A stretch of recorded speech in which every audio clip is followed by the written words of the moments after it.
السلام عليكم ورحمة الله وبركاته. الحمد لله رب العالمين والصلاة والسلام على رسوله النبي الكريم وعلى آله وصحبه أجمعين أما بعد. പ്രിയമുള്ളവരെ, നമ്മുടെ ഈ സെഷനിൽ നമുക്ക് ചർച്ച ചെയ്യാനുള്ളത് നമ്മുടെ സമൂഹത്തിൽ ഇന്ന് പൊതുവെ അഹ്ലുസുന്നത്തി വൽ ജമാഅ എന്ന സംഘത്തിനെതിരെ ഒരു ചീത്ത മുസ്ലിം ചാപ്പ കുത്തിക്കൊണ്ട് ഈ അഹ്ലുസുന്ന വൽ ജമാഅത്തിൻ്റെ ആശയ ആദർശങ്ങളിൽ നിന്ന് വ്യതിചലിച്ചിട്ടുള്ള പലതരം കക്ഷികളിൽ ഒരു പ്രമുഖ വിഭാഗമായ, ഒരു പക്ഷേ മറ്റു പല വിഭാഗങ്ങളിലും അഹ്ലുസുന്നത്തി വൽ ജമാഅത്തിൽ നിന്ന് തെറ്റിപ്പോയ പല വിഭാഗങ്ങളിലും വലിയ ദുസ്വാധീനമുണ്ടാക്കിയിട്ടുള്ള ഒരു ചിന്താധാര, സൂഫിസം എന്ന് പറയുന്ന ആ ഒരു ചിന്താധാരയുമായി ബന്ധപ്പെട്ട ചർച്ചയാണ് ഇപ്പോൾ നടക്കുന്നത്. ആദ്യം നമ്മൾ മനസ്സിലാക്കേണ്ടത്, എന്താണ് അഹ്ലുസുന്നത്തി വൽ ജമാഅ? പ്രവാചകൻ സല്ലല്ലാഹു അലൈഹി വസല്ലമയുടെ മാർഗവും അതുപോലെ അവിടുന്ന് ആ പ്രവാചകൻ സല്ലല്ലാഹു അലൈഹി വസല്ലമയിൽ നിന്ന് അവിടുത്തെ ജീവിതം കണ്ടും കേട്ടും അനുഭവിച്ചും പഠിച്ച ആ സ്വഹാബികൾ, പ്രവാചകൻ്റെ പ്രഥമ അഭിസംബോധിത വിഭാഗമായ ആ സ്വഹാബികൾ, അവർ സ്വീകരിച്ച നിലപാട്, അതാണ് സുന്നത്ത് ജമാഅത്ത് എന്നതുകൊണ്ട് ഉദ്ദേശിക്കുന്നത്. അത് പിൻപറ്റുന്ന ആളുകൾക്കാണ് പൊതുവെ അഹ്ലുസുന്നത്തി വൽ ജമാഅത്തി എന്ന് പറയുന്നത്. നബി സല്ലല്ലാഹു അലൈഹി വസല്ലം ഒരിക്കൽ പറഞ്ഞു, മറ്റു പല വിഭാഗങ്ങളും, ജൂത ക്രൈസ്തവ വിഭാഗങ്ങളൊക്കെ 71 72 വിഭാഗങ്ങളായി ഭിന്നിച്ചു പോയിട്ടുണ്ട്. പക്ഷെ എൻ്റെ സമൂഹം വസതഫ്തരിഖു ഉമ്മത്തി അലാ 73 മില്ല, 73 വിഭാഗങ്ങളായി എൻ്റെ ഉമ്മത്ത് ഭിന്നിച്ചു പോകും. എന്നിട്ട് പറഞ്ഞു, കുല്ലുഹും ഫിന്നാർ, അവരെല്ലാവരും നരകത്തിലായിരിക്കും. ഇല്ല മില്ലത്തൻ വാഹിദത്തൻ, ഒരു മില്ലത്ത് ഒഴികെ, അല്ലെങ്കിൽ ഒരു ആശയ ആദർശത്തിൽ കഴിയുന്ന ആളുകൾ ഒഴികെ.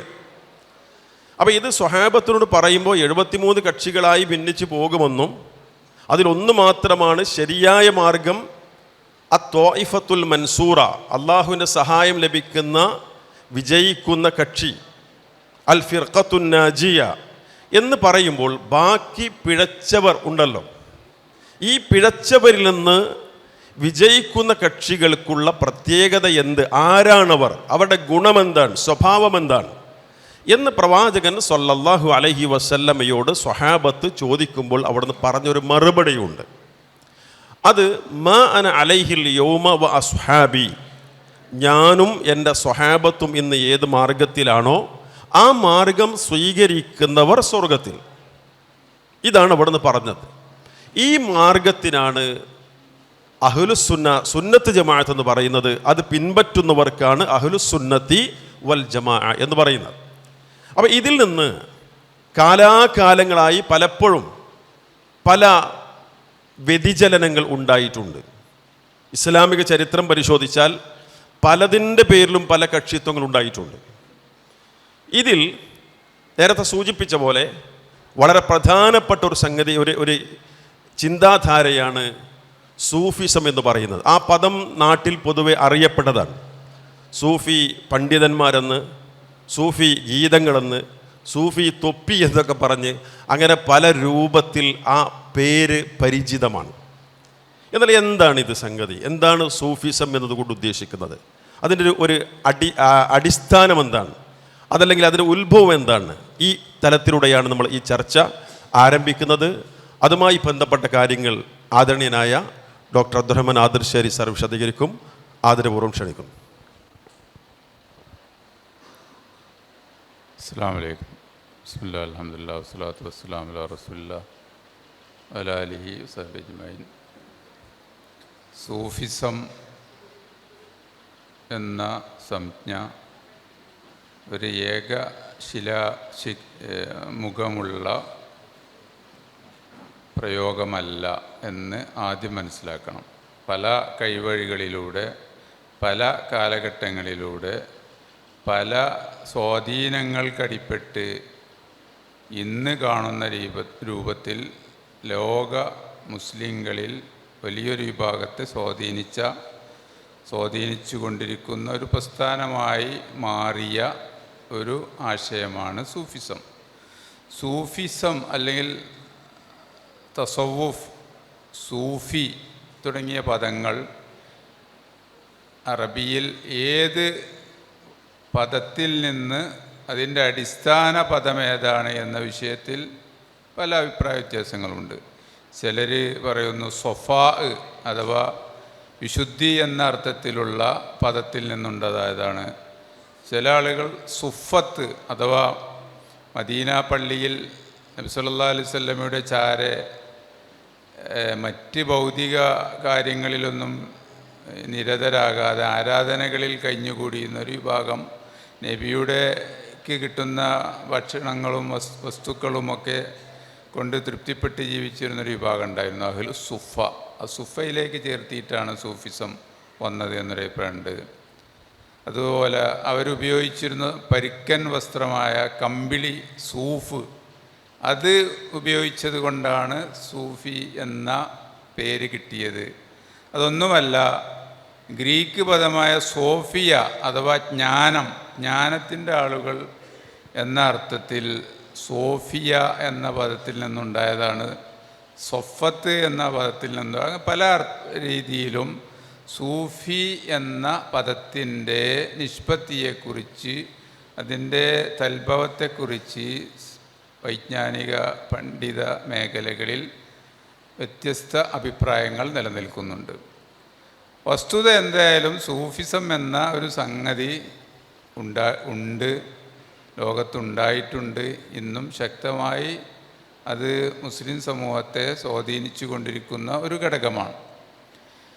ആദ്യ സൂഫിസത്തിൻ്റെ തുടക്കം ശരിക്ക് ഇസ്ലാമിക സമൂഹം, പേർഷ്യൻ സമൂഹമൊക്കെ ഇസ്ലാമിലേക്ക് വന്നതിന് ശേഷം അബ്ബാസിയ കാലഘട്ടത്തിൽ വലിയ ഭൗതികമായ അഭിവൃദ്ധി നേടിയപ്പോൾ അതിൽ നിന്ന് രക്ഷപ്പെട്ടുകൊണ്ട് ആരാധനയിൽ നിരതരായി ഭൗതിക വിരക്തരായി കഴിയുന്ന കുറേ സുഹുദിൻ്റെ ആളുകളും കുറേ ഉബ്ബാദുകൾ, ഇബാദത്തിൻ്റെ ആളുകളും ആദ്യകാലത്ത് ഹിജ്റ 150 ശേഷം പ്രത്യേകിച്ച് ബസ്ര, കൂഫ തുടങ്ങിയ സ്ഥലത്ത് ഉണ്ടായിരുന്നു. അവർ പഴിച്ചവരല്ല, അവർ അമിത ആരാധനയുടെയും അമിത ഭൗതിക വിരക്തിയുടെയും ആളുകളായിരുന്നു, സാഹിദീങ്ങൾ ആയിരുന്നു, സുഹുദിൻ്റെ ആളുകളായിരുന്നു. ഇത്തരത്തിലുള്ള ആളുകളുടെ ചില സ്വഭാവം ചരിത്രത്തിൽ കാണാം. അവർ ഖുർആൻ കേട്ടാൽ ബോധരഹിതരായി നിലംപതിക്കും. ചിലപ്പോൾ ഖുർആൻ്റെ ചില ആയത്തുകൾ കേട്ടാൽ അവർ മരിച്ചു വീഴും. ഇത്തരമൊക്കെയുള്ളൊരു ചില അമിത ഭക്തിയുടെ ആളുകൾ. അത് സഹാബത്തിൻ്റെ കാലത്ത് ഇല്ലാത്തൊരു പുതിയ പ്രവണതയാണ്. സഹാബികൾ ഖുർആൻ കേട്ടിട്ട് ആരും ബോധരഹിതരായി വീണതായിട്ട് ആ രീതിയിൽ ചരിത്രത്തിൽ കാണുവാൻ സാധിക്കില്ല. ആദ്യ നൂറ്റാണ്ടിൽ, 1ഉം 2ഉം നൂറ്റാണ്ടിലെ ഇത്തരത്തിലുള്ള സുഹുദിൻ്റെ അല്ലെങ്കിൽ ഇബാദത്തിൻ്റെ അതിരുകവിഞ്ഞ ഭക്തിയുടെയൊക്കെ ആളുകളായിരുന്നു അബൂ സുലൈമാനു ദാറാനി, മഅറൂഫുൽ ഖർഹി, ബിശ്റുൽ ഹാഫി, ഫുലൈൽ ഇബ്നു ഇയാദ്, ഹബീബുൽ അജമി, ദാവൂദ് ത്വായി, സഹ്ൽ ഇബ്നു അബ്ദുല്ല തുസ്തുരി, ഹാരിസുൽ മുഹാസബ്, ജുനൈദ് തുടങ്ങിയ ഇബ്രാഹിം ഇബ്നു അദ്ഹം. ഇവരൊക്കെ വഴിപിഴച്ച സൂഫിസത്തിൻ്റെ വക്താക്കളായിരുന്നില്ല, എന്നാൽ അമിത അതിഭക്തിയുടെ വക്താക്കളായ സുഹാദുകളും ഉബാദുകളുമായിരുന്നു. ഇത് സൂഫിസത്തിൻ്റെ ഒരു ആദ്യ ഘട്ടമായിട്ട് നമുക്ക് മനസ്സിലാക്കാം. ലോകത്തെ ആദ്യത്തെ സൂഫി ആരാണ് എന്ന് ചോദിച്ചാൽ ചരിത്രത്തിൽ പറയുന്നത് അബൂ ഹാഷിം അൽ കൂഫി എന്ന ഹിജ്റ 150 ജീവിച്ച ഇയാളാണ്. കൂഫക്കാരനായ ഇദ്ദേഹമാണ് ആദ്യമായി സൂഫി മഠം അഥവാ സൂഫി സാവിയ എന്ന അറബിയിൽ പറയും, ഖാൻകാഹ് എന്ന് പറയും, അതുപോലെ തെക്കിയ എന്ന് പറയും. അങ്ങനെ പല നാട്ടിൽ പല പേരിൽ അറിയപ്പെടുന്ന സൂഫി മഠം ആദ്യമായി സ്ഥാപിച്ചത് അബ്ദുൽ വാഹിദ് ബിൻ സെയ്ദ്, ഹസനുൽ ബസരിയുടെ ശിഷ്യനായ അബ്ദുൽ വാഹിദ് ബിൻ സെയ്ദ് എന്ന ആളാണ്. അതിനു മുമ്പ് ഇസ്ലാമിൽ ആരാധനകൾക്ക് പള്ളികൾ മാത്രമാണ് ഉണ്ടായിരുന്നത്. ആരാധനകൾക്ക് മസ്ജിദിന് പുറമെ ഈ രീതിയിലൊരു പർണശാല, സൂഫി ആശ്രമം, ഇന്ന് നമ്മുടെ നാട്ടിലൊക്കെ ധാരാളം ഖാൻഗാഹുകളുണ്ട്, സൂഫി ആശ്രമങ്ങളുണ്ട്. ഈ ആശ്രമങ്ങളുടെ ആദ്യത്തെ തുടക്കം കുറിച്ചത് ഇദ്ദേഹമാണ് എന്ന് ചരിത്രത്തിൽ കാണാം. ഏതായാലും സൂഫിസത്തിൻ്റെ അല്ലെങ്കിൽ സുഹുദിൻ്റെ ആദ്യ ഘട്ടം ഈ ഘട്ടമാണ്. പിന്നീട് സൂഫിസം കുറച്ച് ഷീസത്തിലേക്ക് പ്രയാണം നടത്തിയ ഒരു ഘട്ടമാണ്. അബ്ദക്കുൽ കൂഫി, അബൂ ഹാഷിമു ഷിഈ തുടങ്ങിയ ഷിയാക്കളുടെ ഷിയാ വിശ്വാസികളായ സൂഫികളുടെ രംഗപ്രവേശം. ചുരുക്കി പറഞ്ഞാൽ അഹ്ലുസുന്നത്തിൻ്റെ നിലപാട് ഇവരോട് പോലും, ഇവരുടെ ഇത് അമിത ഭക്തിയോട് പോലും അഹ്ലുസുന്നത്ത് വിയോജിക്കുന്നതായിട്ട് കാണാം. ഇമാം അഹ്മദ് ബിൻ ഹംബൽ റഹിമഹുല്ലയോട് അക്കാലത്തെ ഏറ്റവും വലിയ ഭക്തനായിരുന്ന ഹാരിസുൽ മുഹാസിബിയെക്കുറിച്ച് ചോദിച്ചപ്പോൾ അദ്ദേഹം പറഞ്ഞു, ഇയ്യാക്ക വാദിഹിൽ കുത്തുബ്. ഈ ഹാരിസുൽ മുഹാസിബിയുടെ തവഹുമ് തുടങ്ങിയ ധാരാളം കിതാബുകളുണ്ട്. ആ പുസ്തകങ്ങളൊക്കെ നീ സൂക്ഷിക്കണം. ആദിഹി കുത്തുബു ബിദായിൻ വ വലാല. അദ്ദേഹത്തിൻ്റെ പുസ്തകങ്ങൾ ബിദാത്തുകളുടെയും വലാലത്തിൻ്റെയും പുസ്തകമാണ്. അലൈക ബിൽ അസർ, നീ അസർ സഹാബത്തിൻ്റെയും താബികളുടെയും ഒക്കെ അസറുകൾ പിന്തുടർന്നാൽ മതി. തെജിദ് ബിൽ ഖനിയ, നിനക്ക് ആവശ്യമുള്ളതൊക്കെ അതിൽ നിന്ന് കിട്ടും. ഹൽ ബലഗക്കും അന്ന മാലിക്കൻ വ സൗരി വൽ ഔസായി സന്നഫു ഫിൽ ഖത്തറാത്തി വൽ വസാവിസ്. മനസ്സിൻ്റെ ഖത്തറാത്തുകളെക്കുറിച്ചും വസ്വാസുകളെക്കുറിച്ചും ഇമാം മാലിക്കോ സുഫിയാനു സൗരിയോ ഔസായിയോ ഒക്കെ വല്ല പുസ്തകം രചിച്ചതായിട്ട് നിങ്ങൾക്കറിയോ? ഇല്ല. അവർ ഖുറാനിലും ഹദീസിലും പറഞ്ഞ ആത്മീയതയെ പറഞ്ഞിട്ടുള്ളൂ. അപ്പോൾ അതിനപ്പുറം പോയ ഹാരിസുൽ മുഹാസബിയുടെ നിലപാട് നിങ്ങൾ സ്വീകരിക്കരുത് എന്ന് കാര്യമായി കുഴപ്പമൊന്നുമില്ലാത്ത ഹാരിസുൽ മുഹാസബിയെ പറ്റി പോലും, അഥവാ വ്യതിചലിക്കാത്ത, ശക്തമായ വ്യതിചലനത്തിന് വിധേയമാകാത്ത കാലഘട്ടത്തിൽ പോലും അഹ്ലുസുന്നയുടെ ഇമാമായ ഇമാം അഹ്മദ് ബിൻ ഹംബൽ അതേക്കുറിച്ച് മുന്നറിയിപ്പ് നൽകിയതായിട്ട് കാണുവാൻ സാധിക്കും. പിന്നീട് 3-4 നൂറ്റാണ്ടുകളിൽ സൂഫിസം അതിൻ്റെ ഏറ്റവും അപകടകരമായ ബുദ്ധിസത്തിൻ്റെ പൗരോഹിത്യവും ക്രൈസ്തവതയുടെ ജ്യോതിഷവും ഇന്ത്യൻ മന്ത്രവാദവും ഷാവദത്തുൽ ഹിന്ദൂസിയ, ഗ്രീക്ക് തത്വശാസ്ത്രവും നിയോ പ്ലാറ്റോണിസവും പേർഷ്യൻ ഗൂഢാർത്ഥവാദവും എല്ലാം അടിഞ്ഞുകൂടിയ തീർത്തും അനിസ്ലാമികമായ, ഇസ്ലാം വിരുദ്ധമായൊരു വസ്തുതയായി സൂഫിസം രൂപപ്പെട്ടതായിട്ട് നമുക്ക് കാണുവാൻ സാധിക്കും. സൂഫിസം അതിൻ്റെ ഒറിജിൻ എന്താണ്, ഉത്ഭവം എന്താണ്, എങ്ങനെയാണ്, അതുപോലെ അത് പിന്നെ ഒരു വികാസം പ്രാപിച്ച് അതിൽ നിന്നുണ്ടായിട്ടുള്ള ആദർശ തലങ്ങളിലെ ചില വ്യതിചലനങ്ങളുണ്ട് എന്നുള്ളിടത്താണ് ഇപ്പോൾ നമ്മൾ എത്തി നിൽക്കുന്നത്. അഹ്ലുസുന്നത്തി വൽ ജമാഅത്തിൻ്റെ വിശ്വാസധാര വളരെ വ്യക്തമാണ്. വിശുദ്ധ ഖുർആനിൽ നിന്നും പ്രവാചകൻ സല്ലല്ലാഹു അലൈഹി വസല്ലമയുടെ ഹദീസിൽ നിന്നും അവ എന്താണോ പഠിപ്പിക്കുന്നത് അതാണ് അഹ്ലുസുന്നത്തി വൽ ജമാഅത്തിൻ്റെ വിശ്വാസം, അതുപോലെ കർമ്മങ്ങൾ. നമുക്കറിയാവുന്ന പോലെ ഇസ്ലാമിലെ അടിസ്ഥാന പ്രമാണങ്ങൾ അത് വിശുദ്ധ ഖുർആനാണ്, പ്രവാചക ചര്യയാണ്. അതിൽ തന്നെ ബേസ് ചെയ്തുകൊണ്ടുള്ള ഇജ്മാഇ ഖിയാസുകളുണ്ട്. അടിസ്ഥാന പ്രമാണങ്ങൾ ഇവ രണ്ടുമാണ്. ഈ പ്രമാണങ്ങൾ പഠിപ്പിക്കുന്നതല്ലാത്ത വിശ്വാസങ്ങൾ, അപ്പം നമുക്കറിയാം ലാ ഇലാഹ ഇല്ലല്ലാ, അള്ളാഹു അല്ലാതെ മറ്റൊരു ആരാധ്യനില്ല, ഏറ്റവും അടിസ്ഥാന വിശ്വാസമാണ്. ലോകത്ത് വന്ന പ്രവാചകന്മാരൊക്കെയും പ്രബോധനം ചെയ്ത വളരെ കാതലായ 3 പോയിന്റുകൾ: ഒന്ന് ലാ ഇലാഹ ഇല്ലല്ലാ, മറ്റൊന്ന് അഥവാ തൗഹീദ്, മറ്റൊന്ന് ആഖിറത്ത്. ഈ ലോകത്തെ ജീവിതം അവസാനിച്ച് പിന്നീട് അവസാനിക്കാത്ത മറ്റൊരു ജീവിതം വരാനുണ്ട്, പരലോകം വരാനുണ്ട് എന്ന വിശ്വാസം. 3 റിസാലത്ത്, അതത് കാലങ്ങളിൽ വരുന്ന ആ പ്രവാചകൻ അള്ളാഹുവിൻ്റെ പ്രവാചകനാണ് എന്ന ഈ പറയുന്നൊരു 3 കാര്യങ്ങൾ വളരെ അടിസ്ഥാനപരമായി അതിൽ ഊന്നിക്കൊണ്ടായിരുന്നു ലോകത്ത് വന്ന മുഴുവൻ പ്രവാചകന്മാരുടെയും പ്രബോധനമെന്ന് നമുക്കറിയാം. ഇതിൽ വളരെ പ്രധാനപ്പെട്ട കാര്യങ്ങൾ ഒന്ന് തന്നെയാണ് ലാ ഇലാഹ ഇല്ലല്ലാ. ഈ സൂഫിസത്തെക്കുറിച്ച് നമ്മൾ ചർച്ച ചെയ്യുമ്പോൾ പ്രത്യേകിച്ച് അഹ്ലുസുന്ന വൽ ജമാഅത്തിൻ്റെ ആശയ ആദർശങ്ങൾ സ്വീകരിക്കുന്ന നമ്മെ സംബന്ധിച്ചിടത്തോളം, ലോകതലത്തിൽ ഇത് സ്വീകരിക്കുന്ന സലഫി ചിന്താധാരയെക്കുറിച്ച്, നമ്മൾ സലഫികൾ എന്ന് പറയുന്നത് ഈ ഇസ്ലാമിക പ്രമാണങ്ങളോട് സമീപിക്കുന്ന സമീപന രീതിയുമായി ബന്ധപ്പെട്ടുകൊണ്ടാണ്. വിശുദ്ധ ഖുർആനും പ്രവാചകൻ സല്ലല്ലാഹു അലൈഹി വസല്ലമയുടെ ചര്യയും നമ്മുടെ താല്പര്യപ്രകാരമോ ഇഷ്ടപ്രകാരമോ അങ്ങനെ അല്ല വ്യാഖ്യാനിക്കേണ്ടത്, അതിൻ്റെ ഒരു രീതിയുണ്ട് എന്നതുമായി ബന്ധപ്പെട്ടുകൊണ്ടാണ് നമ്മൾ ഈ സലഫികൾ എന്ന് പറയുന്നത്. പ്രവാചകൻ സല്ലല്ലാഹു അലൈഹി വസല്ലമയുടെയും അവിടുത്തെ സ്വഹാബത്തിൻ്റെ, അതുപോലെ തന്നെ താബീങ്ങളുടെ താബികൾ, പ്രത്യേകിച്ച് ആ മുൻഗാമികളായ സച്ചരിതരായ ആളുകൾ, സലഫു സ്വാലിഹീങ്ങൾ എന്ന് പറയുന്ന അവരുടെ ആ മാർഗം സ്വീകരിക്കുന്നത് കൊണ്ടാണ് ആ പേരിൽ നാം സ്വീകരിക്കുന്നത്. അഹ്ലുസുന്ന വൽ ജമാഅയാണ്.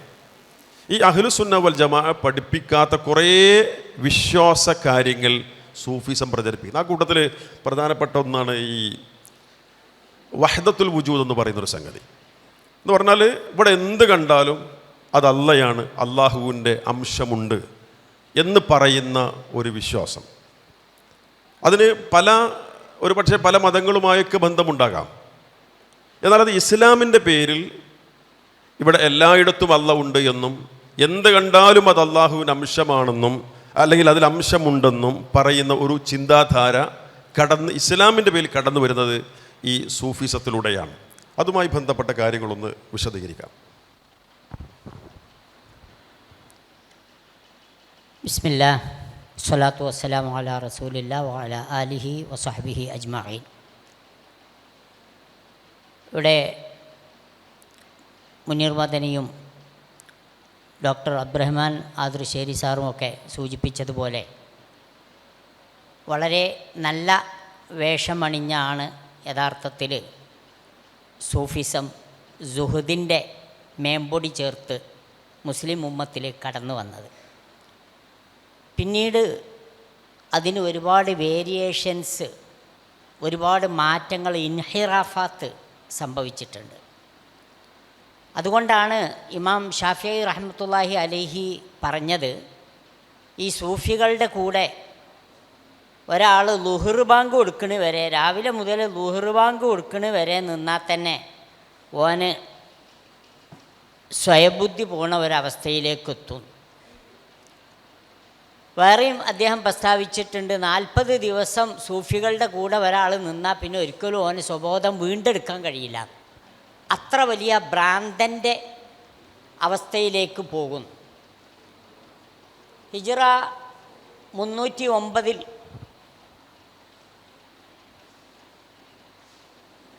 തൂക്കിലേറ്റപ്പെട്ട അബ്ബാസി ഖലീഫയായ അൽ മുഖ്തദിർ ബില്ല തൂക്കിലേറ്റിക്കൊന്ന, കുരിശിലേറ്റിക്കൊന്ന മൻസൂർ, ഹുസൈൻ ബിൻ മൻസൂർ അൽ ഹല്ലാജ് എന്ന വ്യക്തി ഈ അദ്വൈത സിദ്ധാന്തം, മുനീർ മദനി സൂചിപ്പിച്ച പോലെ അദ്വൈത സിദ്ധാന്തം കാര്യമായി സൂഫിസത്തിലേക്ക് കടത്തിക്കുട്ടിയ വ്യക്തിയാണ്. ഇബ്നുൽ അറബി ആ വാദക്കാരനാണ്, ബിസ്താമി ആ വാദക്കാരനാണ്. സൂഫിസത്തിൻ്റെ പഴയകാല ആചാര്യന്മാരിൽ പലരും ഈ അദ്വൈത സിദ്ധാന്തത്തിൻ്റെ വക്താക്കളാണ്. ഹുസൈൻ ബിൻ മൻസൂർ ഹല്ലാജ് പറഞ്ഞത് അള്ളാഹു എന്നിൽ ഇറങ്ങിയിട്ടുണ്ട് എന്നാണ്. അങ്ങനെ അനല്ലാ എന്ന് പറയുന്ന ഒരവസ്ഥയിലേക്ക് ഹല്ലാജ് എത്തിയിട്ടുണ്ട്. അയാൾ നിരീശ്വര നിർമ്മത പ്രസ്ഥാനത്തിൻ്റെ വക്താവാണ്, മുർത്തദ്ദാണ്. അതുകൊണ്ടാണ് അങ്ങനെ അന്നത്തെ പണ്ഡിതന്മാർ അയാൾക്കെതിരെ ഫത്വ പുറപ്പെടുവിക്കുകയും ബഗ്ദാദിലെ പ്രസിദ്ധമായ പാലത്തിനടുത്ത് വെച്ച് അദ്ദേഹത്തെ കുരിശിലേറ്റപ്പെടുകയും ചെയ്തത്. ഇബ്നുൽ അറബിയെപ്പോലെയുള്ള ഈ സൂഫി ആചാര്യന്മാർ പറയുകയുണ്ടായി, യഥാർത്ഥത്തിൽ എല്ലാം അള്ള തന്നെയാണ്. അതാണല്ലോ വഹദത്ത്. എല്ലാം അള്ളയാണ്, അള്ള അല്ലാത്തതൊന്നുമില്ല. അതുകൊണ്ടൊരു സൂഫി അപ്പം തിന്നപ്പോൾ പറഞ്ഞു, ഈ അപ്പത്തിലും ഉണ്ട് അള്ള, തിന്നണ ഞാനും അള്ള തന്നെ. അങ്ങനെ വരുമ്പോൾ എന്തായി? അകല റബ്ബു റബ്ബ, റബ്ബ് റബ്ബിനെ തിന്നു എന്ന് പറയേണ്ടി വരും. അതാണ് ഇവിടെ സംഭവിച്ചുകൊണ്ടിരിക്കുന്നത്. ആദമു ഹവ്വയും വേറെ അല്ല. കാരണം ആദമിൽ നിന്നാണല്ലോ ഹവ്വയെ സൃഷ്ടിച്ചിട്ടുള്ളത്. അവർ ആയത്തുകളെയും ഹദീസുകളെയും ഒക്കെ വല്ലാതെ ദുർവ്യാഖ്യാനം ചെയ്ത് ആളുകൾക്ക് വല്ലാതെ വിശ്വാസമുണ്ടാക്കിയ ആളുകളാണ് സൂഫികൾ. അങ്ങനെ വന്നപ്പോൾ ആദമിൽ നിന്ന് തന്നെയാണ് ഹവ്വയെ സൃഷ്ടിച്ചത് എന്ന് പറഞ്ഞാൽ ആദമും ഹവ്വയും കുട്ടിയാളും ഒക്കെ ഒന്ന് തന്നെയാണ്. വേറൊരാൾ പറഞ്ഞത് അക്കല ഇലാഹുൻ ഇലാഹൻ, ഒരു ഇലാഹ് വേറൊരു ഇലാഹിനെ തിന്നു എന്ന് പറയേണ്ടി വരും. എന്ത് നോക്കിയാലും അതിലൊക്കെ ദൈവമുണ്ട് എന്നവർ വാദിച്ചു.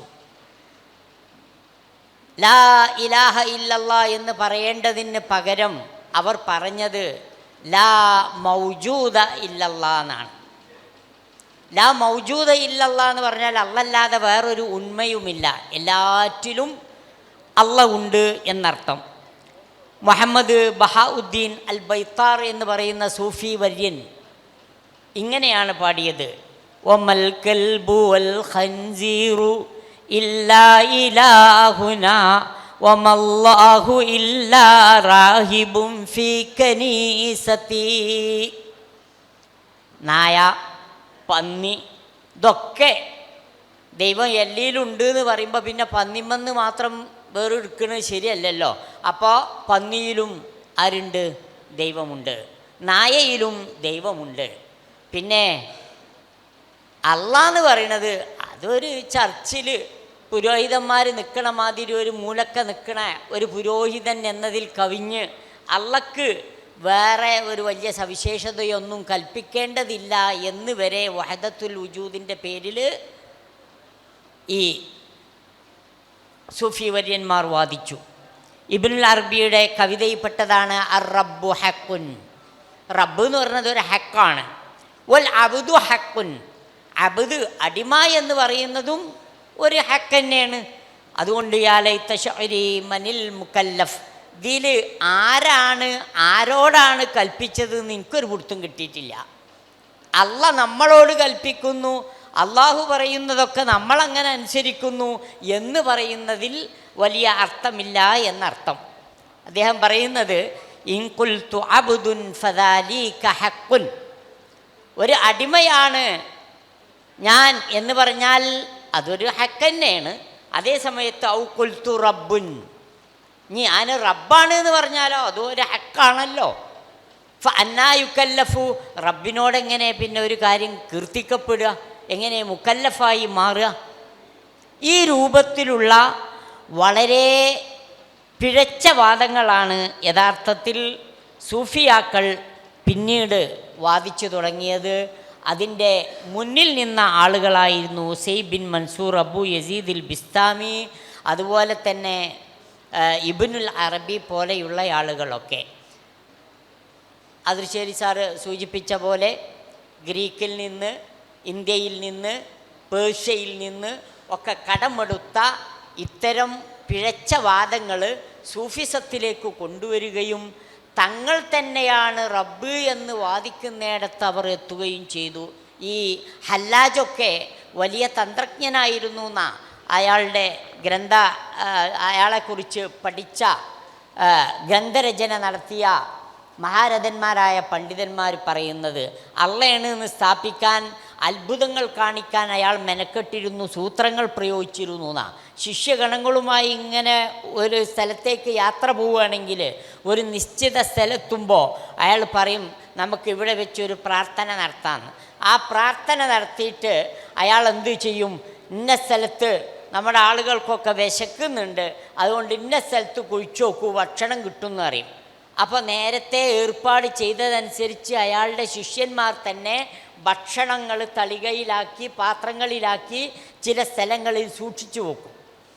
അവിടെ കുഴിച്ചു നോക്കുമ്പോൾ നല്ല ഫ്രഷ് ഭക്ഷണം കിട്ടും. അത് എല്ലാവർക്കും കൊടുത്തിട്ട് ഈ മഹാത്മാവിൻ്റെ മാഹാത്മ്യം തെളിയിക്കാൻ വേണ്ടി ഈ ഹല്ലാജ് ശ്രമിച്ചിരുന്നു. അത്തരം ചില സൂത്രങ്ങളൊക്കെ ചെയ്ത് കണ്ടമാനം ആളുകളെ അയാൾ ഈ പിഴച്ച വാദങ്ങളിലേക്ക് ആകർഷിച്ചിരുന്നു എന്ന് നമുക്ക് സൂഫി ഗ്രന്ഥങ്ങളൊക്കെ പരിശോധിച്ചാൽ നമുക്ക് കാണാൻ പറ്റും. അതുപോലെ തന്നെ ഇതുമായി ബന്ധപ്പെട്ട മറ്റ് വിദണ്ഡവാദങ്ങളുണ്ട്. അതിൽപ്പെട്ട ഒന്നാണ് എനിക്ക് തോന്നുന്നത് സർവമത സത്യവാദം.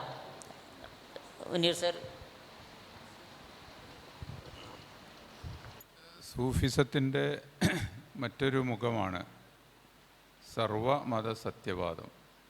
എല്ലാം ദൈവമാണ് അഥവാ അദ്വൈതവാദം. എല്ലാ മതങ്ങളും ദൈവത്തിൻ്റേതാണ് അഥവാ സർവമത സത്യവാദം. ഇത് പറയുമ്പോൾ എല്ലാ സൂഫികളും എല്ലാ തരീഖത്തുകളും ഈ വാദക്കാരാണ് എന്ന് വിശ്വസിക്കരുത്.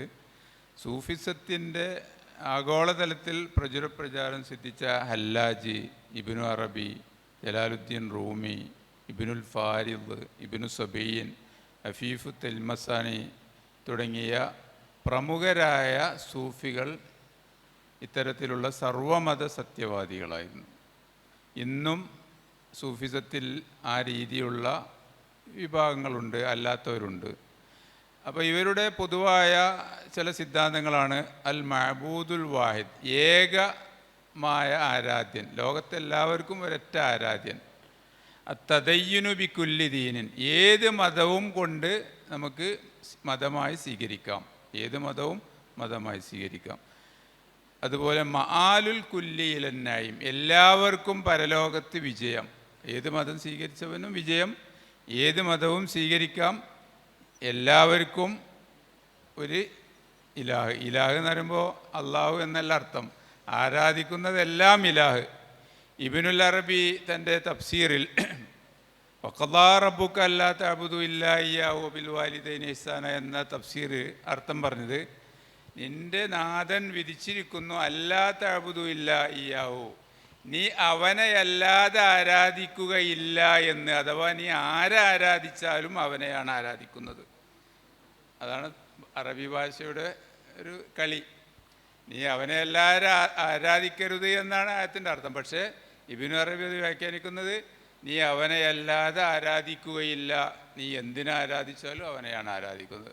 ഇതാണ് ഏകനായ മഅബൂദ് എന്നതുകൊണ്ട് ലക്ഷ്യം വെക്കുന്നത്.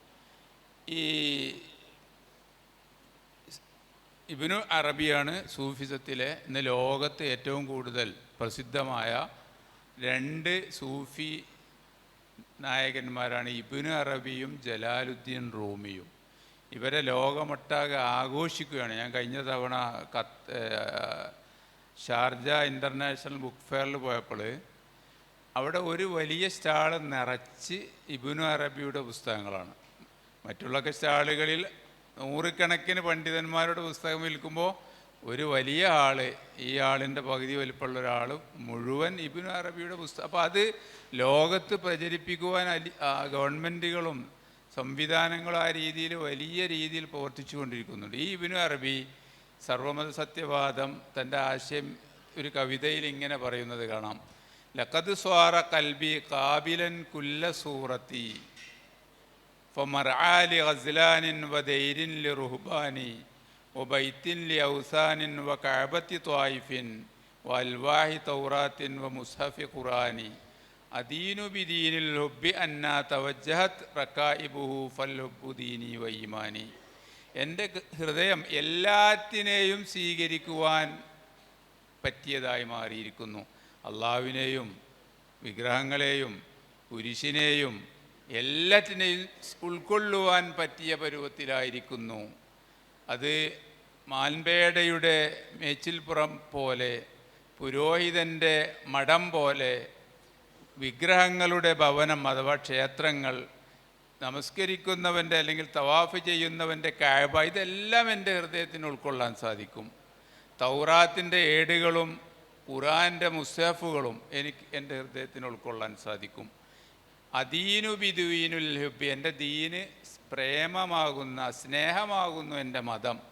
അന്നാ തവജ്ജഹത്ത് റക്കായിബുഹു ഫൽ ഹുബ്ബു ദീനി, അതെങ്ങോട്ട് അതിൻ്റെ സമൂഹം എങ്ങോട്ട് തിരിഞ്ഞാലും എൻ്റെ ദീന് സ്നേഹമാകുന്നു, എൻ്റെ വിശ്വാസവും സ്നേഹമാകുന്നു. വളരെ വ്യക്തമായിട്ട് ഏതും ഉൾക്കൊള്ളുന്ന, ഏതും സ്വീകരിക്കുന്ന, ഏതിനെയും ആരാധിക്കുന്ന ഒരു പരുവത്തിലാണ് ഞാനുള്ളത് എന്ന് വളരെ വ്യക്തമായിട്ട് ഇബ്നുൽ അറബി തൻ്റെ കവിതയിൽ പറയുന്നു. അതുപോലെ ജലാലുദ്ദീൻ റൂമി പറയുന്നത് കാണാം, മുസ്ലിമുൻ അന വലാക്കിന്നി നസ്രാനിയുൻ, ഞാൻ മുസ്ലിമാണ് എന്നാൽ ഞാൻ നസ്രാനിയുമാണ്.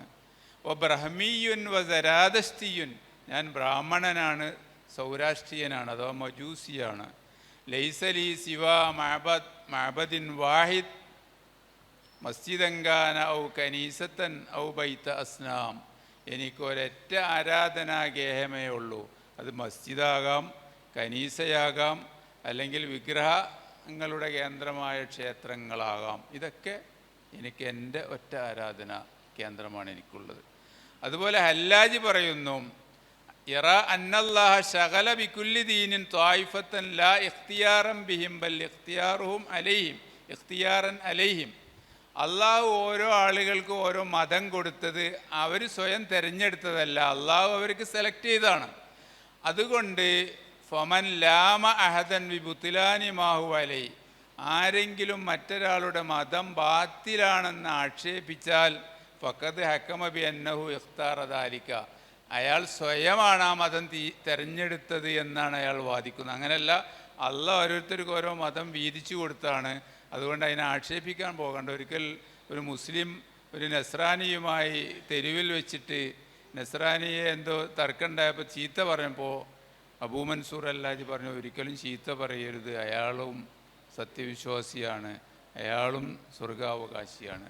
ഈ രീതിയിൽ എല്ലാ മതങ്ങളെയും, എല്ലാ ആരാധനാലയങ്ങളെയും, എല്ലാ ആരാധനകളെയും, എല്ലാ ആരാധ്യന്മാരെയും ഉൾക്കൊള്ളുന്ന ഒരു ശക്തമായ ധാര സൂഫിസത്തിൽ അന്ന് പ്രവർത്തിക്കുന്നു, ഇന്നും പ്രവർത്തിച്ചു കൊണ്ടിരിക്കുന്നു.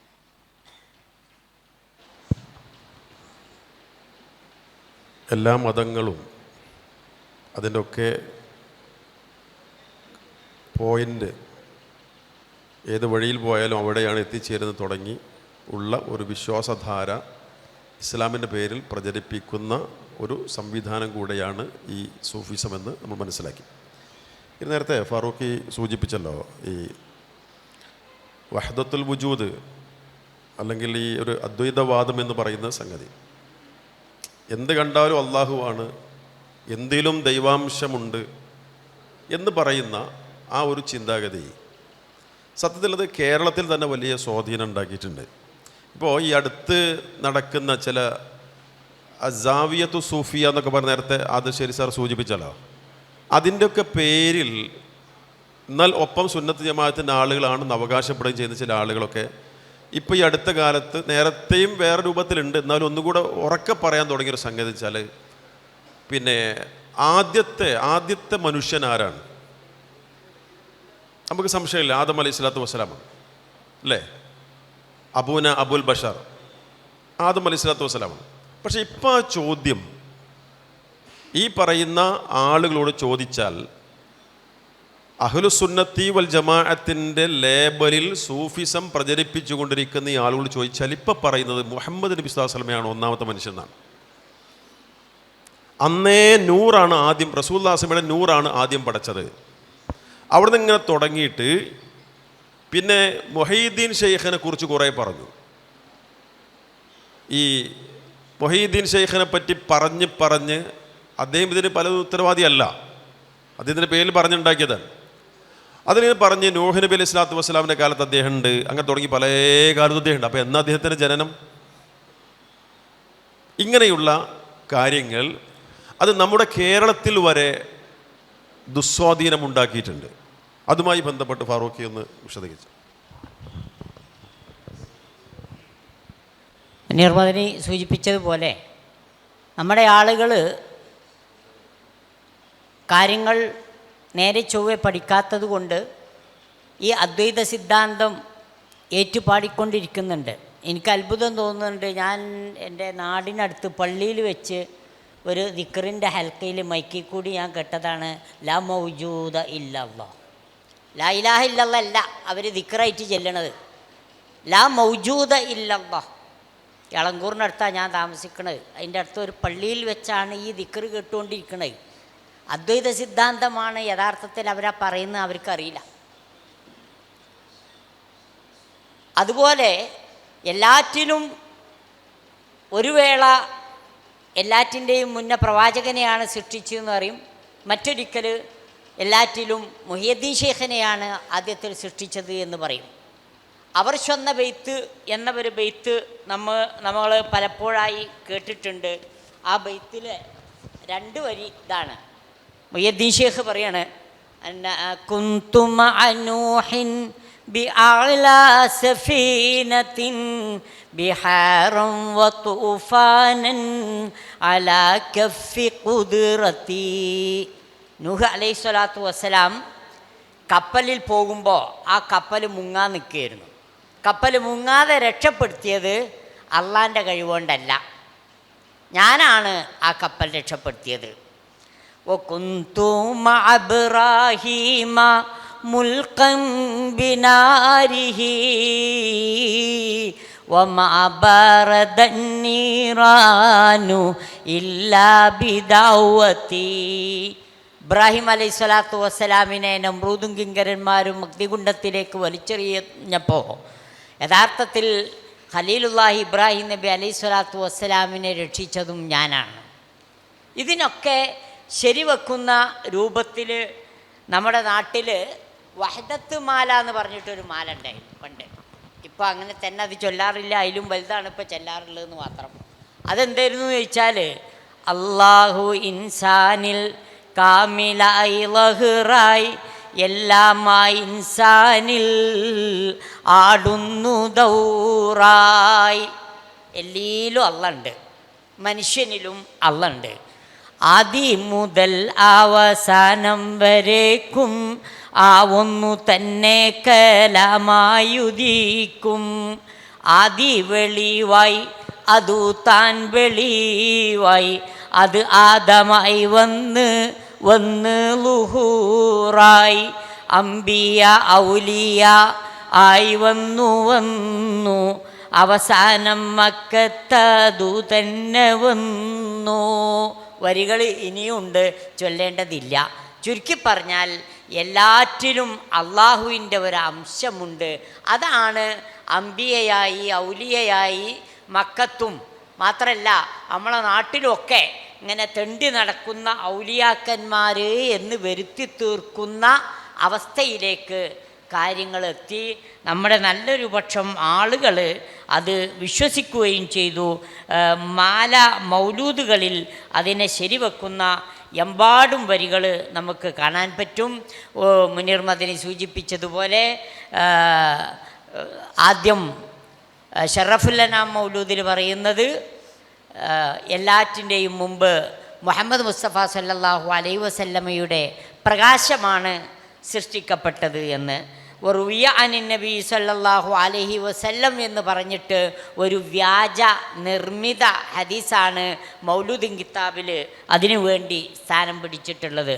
കുന്തു നൂറൻ ബൈന യദയില്ലാഹി തആല ഖബ്ല അൻ യഖ്ലുഖ ആദം ബിഅൽഫി ആം. ആദമിനെ സൃഷ്ടിക്കുന്നതിൻ്റെ 2000 കൊല്ലം മുമ്പ്, 2001 1999 അല്ല, എത്ര കൃത്യം നോക്കുങ്ങൾ. നുണ പറയുമ്പോൾ ഇജാതി നുണയാണ് പറയേണ്ടത്, വളരെ കൃത്യമായിട്ട്. ആദം അലൈഹി സ്വലാത്തു വസ്സലാമിനെ സൃഷ്ടിക്കുന്നതിൻ്റെ 2000 കൊല്ലം മുമ്പ് ആരെ സൃഷ്ടിച്ചു എന്നാ പറഞ്ഞത്? മുഹമ്മദ് മുസ്തഫ സല്ലല്ലാഹു അലൈഹി വസല്ലമയെ സൃഷ്ടിച്ചു.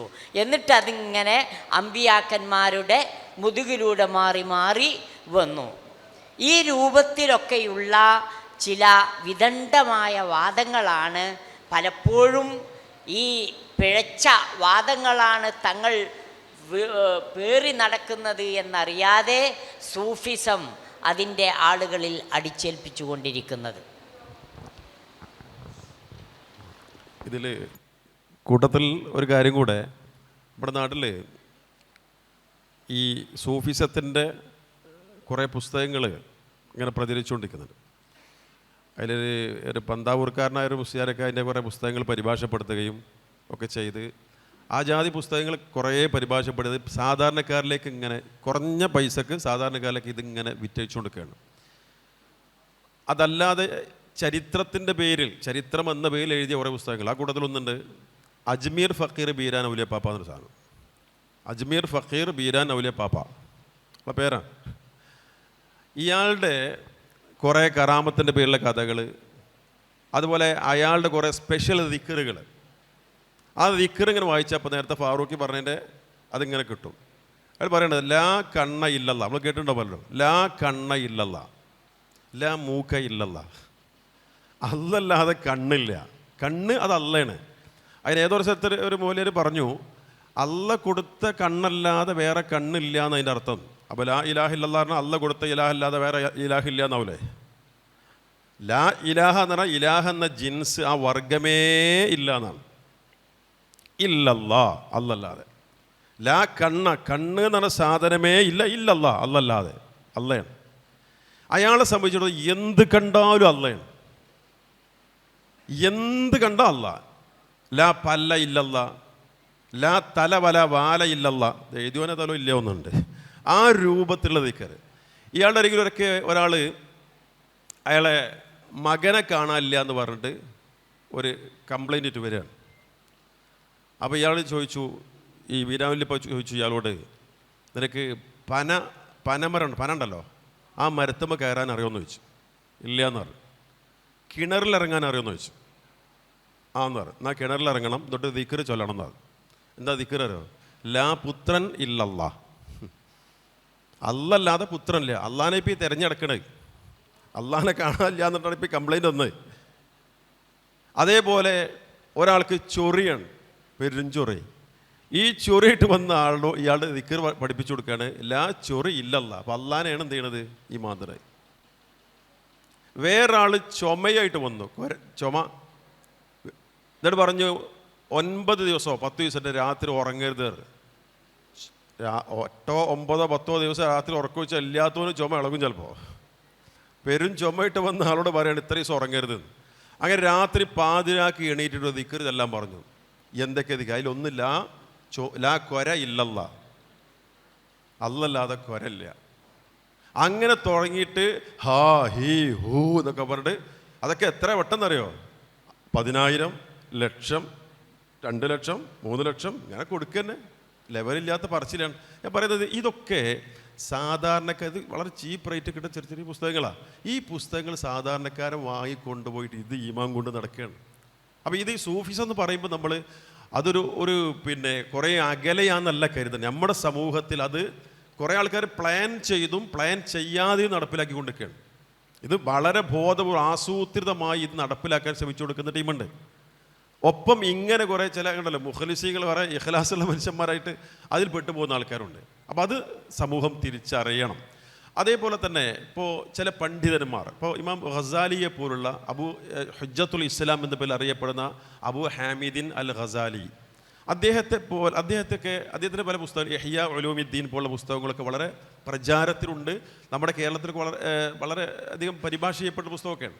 അപ്പോൾ ഇതുമായി ബന്ധപ്പെട്ട് ഇതിലൂടെയും ഈ പറഞ്ഞ ഒരു പക്ഷേ പലരും മനസ്സിലാക്കാത്ത ചില തലങ്ങൾ ഇതുമായി സൂഫീസുമായി ബന്ധപ്പെട്ടുണ്ട്. അതിൽ ശരി സാർ വിശദീകരിക്കും.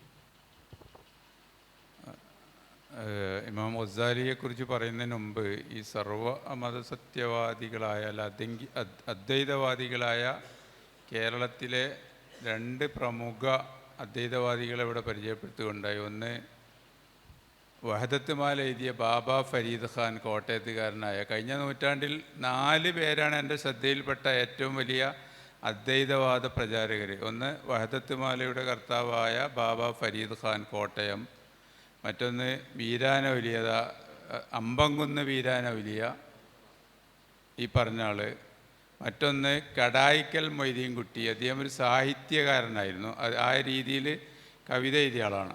മറ്റൊന്ന് ഇച്ചമസ്താൻ, കണ്ണൂർക്കാരനായ ഇച്ചമസ്താൻ. ഇവിടെ ഏറ്റവും വലിയ രസം, ഈ അദ്വൈതവാദികളായ ഇച്ചമസ്താൻ്റെയും കടായിക്കൽ മൊയ്തീൻകുട്ടിയുടെയും സാഹിത്യ സൃഷ്ടികൾ പ്രസിദ്ധീകരിച്ചത് ചെമ്മാട് ദാറുൽഹുദയുടെ ബുക്ക് പ്ലസ് ആണ്.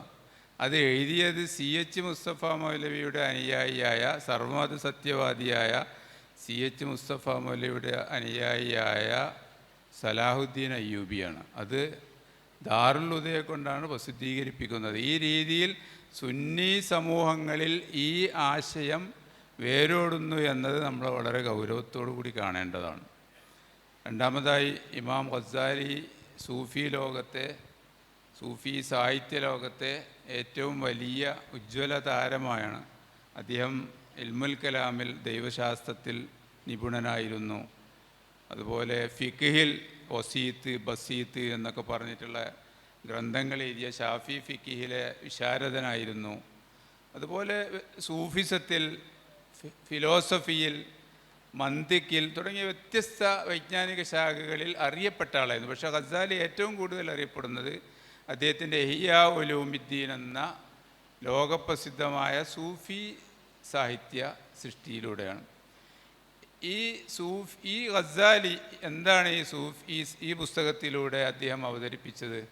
മനസ്സിൻ്റെ അവസ്ഥകൾ, മനുഷ്യനെ മുഞ്ചിയാത്ത്, രക്ഷപ്പെടുത്തുന്നവൽ, മൂലിക്കാത്ത്, മനുഷ്യനെ നശിപ്പിക്കുന്നവ എന്നൊക്കെ പറഞ്ഞ് വ്യത്യസ്ത തലക്കെട്ടുകളിലൂടെ വളരെ സുന്ദരമായ അവതരണത്തിലൂടെ കഥകളും അത് ചൊല്ലുകളും നല്ല ഉപമകളും എല്ലൊക്കെ പറഞ്ഞുകൊണ്ട് നല്ല ഉദാഹരണങ്ങളൊക്കെ അവതരിപ്പിച്ചുകൊണ്ട് പറയുന്നൊരു പുസ്തകമാണ്. ഈ പുസ്തകത്തെ പറ്റി ഇമാം ഇബ്നുൽ ജൗസി റഹിമഹുല്ലാ പറയുകയാണ്, യഅലം അന്ന ഫി കിതാബിൽ ഇഹ്യാഇ ആഫാത്തുൻ ലാ യഅലമുഹ ഇല്ലൽ ഉലമാ വഅഖല്ലുഹ അൽ അഹാദീസുൽ ബാത്തില വൽ മൗദൂഅ വകൈഫ ഇർതദാ ലക അൻ യുസല്ലി സലവാത്തുൽ അയ്യാമി വലയാലിയ വലൈസ ഫിഹാ കലിമത്തുൻ ഖാലഹ റസൂലുള്ളാഹ്. ഈ അറിയുക, ഈ ഇഹ്യാ ഉലൂമുദ്ദീൻ എന്ന പുസ്തകത്തിൽ ധാരാളം കുഴപ്പങ്ങളുണ്ട്. അത് പണ്ഡിതന്മാർക്ക് മനസ്സിലാക്കാൻ സാധിക്കുള്ളൂ. അതിൽ ഏറ്റവും ചെറിയ കുഴപ്പം, അതിൽ നിറയെ മനുഷ്യനിർമ്മിതമായ വ്യാജ ഹദീസുകളാണ്. ഇമാം ആഫിൽ അൽ ഇറാഖി ഇഹ്യാ ഉലൂമുദ്ദീനിലെ ഹദീസുകൾ തഖ്രീജ് നടത്തി 900 ലൈഫും മൗദൂഉമായ ഹദീസുകൾ ഈ പുസ്തകത്തിൽ അദ്ദേഹം കുത്തി നിറച്ചിട്ടുണ്ട് എന്ന് കണ്ടെത്തിയിട്ടുണ്ട്. അപ്പോൾ എങ്ങനെയാണ് ഈ ഗസാലി നബി സല്ലല്ലാഹു അലൈഹി വസല്ലം പറയാത്ത പകലിലും രാത്രിയും അനുഷ്ഠിക്കേണ്ട പുണ്യകർമ്മങ്ങൾ അദ്ദേഹം സ്വന്തമായി നെയ്തെടുത്തത്, എന്നിട്ട് എങ്ങനെയാണ് അദ്ദേഹം അത് അംഗീകരിച്ചത് എന്ന് ഗസാലിയോട് ചോദിക്കുകയാണ് ഇമാം ഇബ്നുൽ ജൗസി. അതുപോലെ ആ കാലത്ത് ആഫ്രിക്കയിലെ പണ്ഡിതന്മാർ ഇഹ്യാ ഉലൂമുദ്ദീൻ കത്തിച്ചു കളയാൻ ആഹ്വാനം ചെയ്തതിൻ്റെ അടിസ്ഥാനത്തിൽ ആഫ്രിക്കയിലെ രാജാക്കന്മാർ ഇഹ്യാ ഉലൂമുദ്ദീൻ്റെ മുഴുവൻ കോപ്പിയും ശേഖരിച്ച് കത്തിക്കുകയുണ്ടായി. അന്ന് അതിനെ ആഹ്വാനം ചെയ്ത ഇമാം തർത്തൂഷി റഹിമഹുല്ലാ, മാലിക്കി പണ്ഡിതനായ അദ്ദേഹം പറയുകയാണ്, ഷഹന കിതാബഹു ബിൽ കദിബി അലാ റസൂലില്ലാ. ഇമാം ഗസാലി തൻ്റെ പുസ്തകം റസൂലിൻ്റെ പേരിലുള്ള കളവുകൾ കൊണ്ട് കുത്തി നിറച്ചിരിക്കുന്നു. ഫലാ അഅലമു കിതാബൻ അലാ ബസ്തിൽ അർള്. ഈ ഭൂമുഖത്ത് എനിക്കൊരു കിതാബും അറിയുകയില്ല. ഫീ മബ്ലഗി ഇൽമി, ഞാൻ അറിഞ്ഞെടുത്തോളം അക്സറ കദിബൻ അലാ റസൂലുള്ളാഹി മിന്നു. റസൂലുള്ളാഹിയുടെ പേരിൽ ഇത്ര കൂടുതൽ കളവ് പറഞ്ഞൊരു പുസ്തകവും ഈ ഭൂമുഖത്തുള്ളതായിട്ട് എനിക്കറിയുകയില്ല എന്ന് ഇഹ്യാ ഉലൂമുദ്ദീനെ കുറിച്ച് ഇമാം തർത്തൂഷി റഹിമഹുല്ലാ, അദ്ദേഹത്തിൻ്റെ സമകാലികനായ പണ്ഡിതനാണ്. ഇമാം ഗസാലിയുടെ ശിഷ്യനുമായ മറ്റൊരു പണ്ഡിതനാണ് ഇബ്നുൽ അറബി അൽ മാലിക്കി. അദ്ദേഹം ഇഹ്യയെ കുറിച്ച് പറയുന്നത്, ഗസാലി എൻ്റെ ഉസ്താദ് ഫിലോസഫിയുടെ വയറ്റിൽ കയറുകയും എന്നിട്ട് അതിൽ നിന്ന് പുറത്തു ചാടാൻ ശ്രമിക്കുകയും ചെയ്തെങ്കിലും അദ്ദേഹത്തിന് അതിന് സാധിച്ചില്ല. അഥവാ ഗസാലിയാണ് തസവുഫിനെ ഫിലോസഫിയുമായി കൂട്ടിയിണക്കി തസവുഫുൽ ബുർഹാനി എന്നൊരു പുതിയ തസവുഫി രീതിശാസ്ത്രം ആവിഷ്കരിച്ചത്. അദ്ദേഹത്തിൻ്റെ പുസ്തകത്തെക്കുറിച്ച് ഖാലി ഇയാദ് റഹിമഹുല്ല പറയുന്നു, അഷേഖ് അബു ഹാമിദ് ദവുൽ ലംബാ ശനിയ വത്തസാനി ഫിൽ ഫളിയ ഫലാ ഖലാ ഫി തരീഖി തസവുഫ് വതജറദ ലിനസ്രി മദ്ഹബി. ഇമാം അബൂ ഹാമിദ് ഒരുപാട് അതിശയങ്ങൾ കൊണ്ടുവന്ന ആളാണ്. ധാരാളം വൃത്തികെട്ട അശ്ലീലമായ ഗ്രന്ഥങ്ങൾ രചിച്ച ആളാണ്. അദ്ദേഹം തസവുഫിൽ അങ്ങേയറ്റം മതിരുകവിയുകയും അവരുടെ മദ്ഹബിനെ രക്ഷിക്കുവാൻ വേണ്ടി അതിനുവേണ്ടി മാത്രം നിരതനാവുകയും ചെയ്തു. ഇമാം ഇബ്നുൽ ജൗസി തന്നെ അദ്ദേഹത്തിൻ്റെ തൽബീസ് ഇബ്ലീസ് എന്ന പുസ്തകത്തിൽ ഇങ്ങനെ പറയുന്നു, ജാ അബൂ ഹാമിദ് വസന്നഫ ലഹും കിതാബൽ ഇഹ്യാഇ അലാ തരീഖിൽ ഖൗം വമലഅഹു ബിൽ അഹാദീസുൽ ബാത്തില വഹുവ ലാ യഅലമു ബിബുത്ലാനിഹ. അബൂ ഹാമിദ് വരികയും ഇഹ്യാ എന്ന പുസ്തകം സൂഫി രീതിശാസ്ത്രപ്രകാരം രചിക്കുകയും അതിൽ നിറച്ചും ബാത്തിലായ ഹദീസുകൾ ശേഖരിക്കുകയും, എന്നാൽ അദ്ദേഹത്തിന് അത് ബാത്തിലാണെന്ന് അദ്ദേഹത്തിന് അറിയുകയില്ല. കാരണം ഇമാം ഗസാലി ഹദീസ് പണ്ഡിതനായിരുന്നില്ല.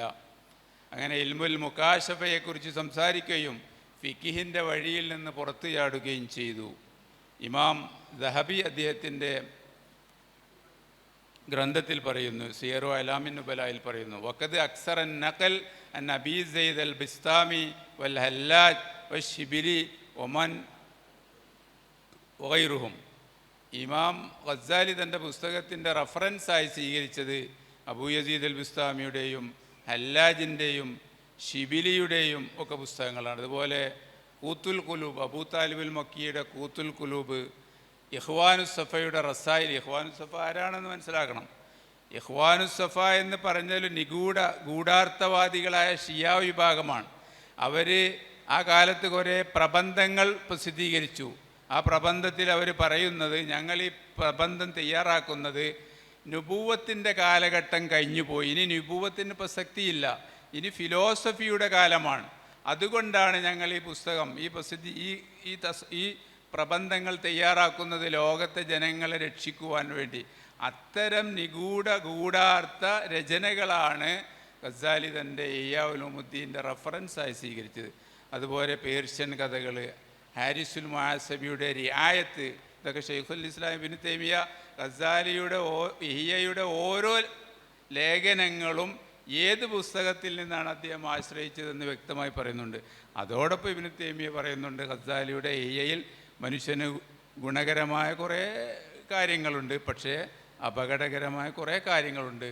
അതുകൊണ്ട് അതൊരു പണ്ഡിതന് മാത്രമേ മനസ്സിലാക്കാൻ സാധിക്കുകയുള്ളൂ. ഗസാലിയുടെ മറ്റൊരുപാട് പുസ്തകങ്ങളുണ്ട്. പിന്നെ കീമിയാഉ സാദ, അതുപോലുള്ള അദ്വൈതവാദങ്ങൾ ഒക്കെ അടങ്ങിയ സ്വതന്ത്ര രചനകളും അദ്ദേഹത്തിന്, പിന്നെ മിഷ്കാത്തുൽ അൻവാർ, ഇതിലൊക്കെ അദ്വൈതവാദപരമായ ആശയങ്ങളാണ് ഇത്തരം പുസ്തകങ്ങളിലുള്ളത്.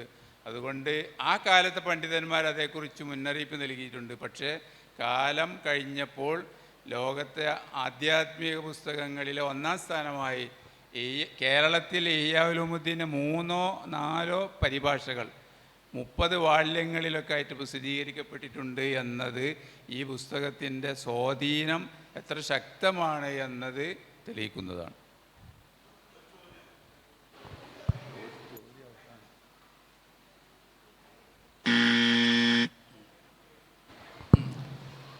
ഇനി നമ്മൾ സത്യത്തിൽ ഈ വിഷയത്തിലേക്ക് കൂടുതൽ ആഴത്തിൽ ഇറങ്ങേണ്ടതാണ് എന്നുള്ളൊരു ബോധം നമുക്കുണ്ടാവും, സ്വാഭാവികമാണ്. ഇതിൽ ഇപ്പം നമ്മൾ ഇന്ന് നമ്മുടെ കേരളക്കരയിൽ സുന്നി എന്ന പേരിൽ പരിചയപ്പെടുത്തപ്പെടാൻ ആഗ്രഹിക്കുന്ന സമസ്തയുടെ ആളുകൾ, അങ്ങനെയാണ് പറയാൻ നല്ലത്. ഇവരിൽ നിന്ന് ഇപ്പോൾ ഒരു ഭിന്നത ഉണ്ടായി ഒരു ടീമോട് പോയാൽ അവരൊരു ത്വരീഖത്തിൻ്റെ പേരിൽ അറിയപ്പെടാം. പിന്നെ ഇങ്ങനെ ഓരോരോ കെണിപ്പിൽ ഓരോ ത്വരീഖത്ത് ഇങ്ങനെ വരികയാണ്. ഈ സത്യത്തിൽ ഈ സൂഫിസം അത് കടന്നു വരുന്ന അവരിലേക്ക് തന്നെ കടന്നു വരുന്ന വഴികൾ ഇതൊക്കെയാണ്. പ്രത്യേകിച്ച് പ്രധാനമായി ത്വരീഖത്ത്. ഓരോ ത്വരീഖത്തിനും ഓരോ തരത്തിലുള്ള ചിന്താഗതികളാണ്.